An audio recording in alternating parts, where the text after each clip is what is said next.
Gate ভেঙে প্রবেশ করছে এবং আপনারা দেখতে পেয়েছেন। পাখির চোখে কক্সবাজার বীরশ্রেষ্ঠ রুহুল আমিন স্টেডিয়াম। গেল 12 সেপ্টেম্বর সকাল থেকে ডিসি গোল্ড কাপ ফুটবল টুর্নামেন্টের ফাইনালে রামু ও টেকনাফ উপজেলার খেলা শুরু হওয়ার আগেই গেট ভেঙে ঢুকে পড়ে হাজার হাজার দর্শক।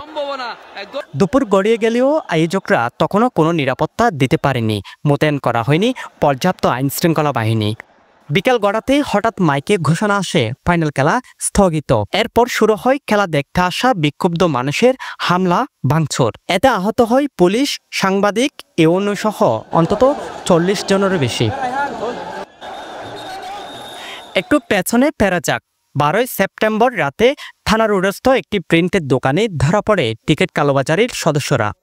তথ্য বলছে আটকের আগেই হাজার হাজার নকল টিকিট ছড়িয়ে পড়েছে পুরো কক্সবাজার জেলায়। তখনও আয়োজক বা প্রশাসনের টনক নড়েনি। এদিকে 4,65,000 টাকা ইজারা মূল্যে জেলা প্রশাসক 2 ইজারাদারকে ডিসি গোল্ড কাপের এবারের আসরের টিকিট ইজারা দেয়। তবে টিকিট কালোবাজারি হওয়ায় ইজারাদাররাও পড়ে যায় বিপাকে। ইজারাদারদের অভিযোগ ঘটনার পুরো দায় চাপিয়ে দেওয়া হয়েছে তাদের উপরেই।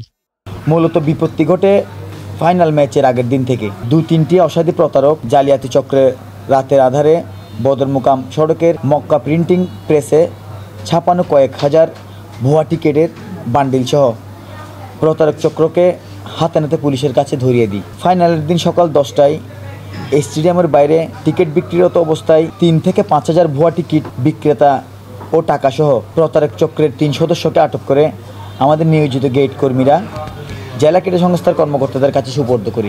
আমরা সংশ্লিষ্ট প্রশাসনের কর্তা ব্যক্তিদের কাছে বারবার নিরাপত্তা কর্মী চেয়েও ব্যর্থ হয়েছি।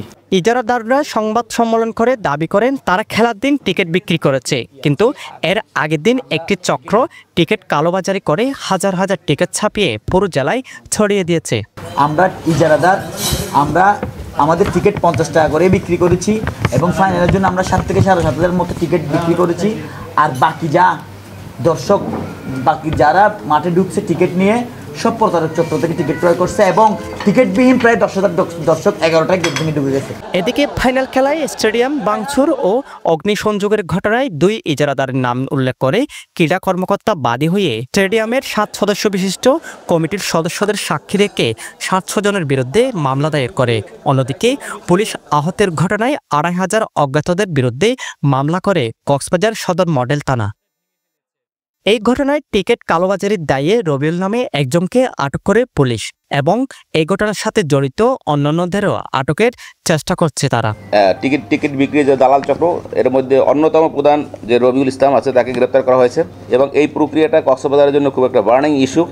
এটা আমরা দ্রুত যারা বাকি যারা আছে তাদেরকে আমরা ইনশাল্লাহ এই ব্যাপারে আমরা ইনস্ট্যান্টলি এবং যেটা একেবারে মানে লফুল সেই ব্যবস্থাগুলো আমরা নিব।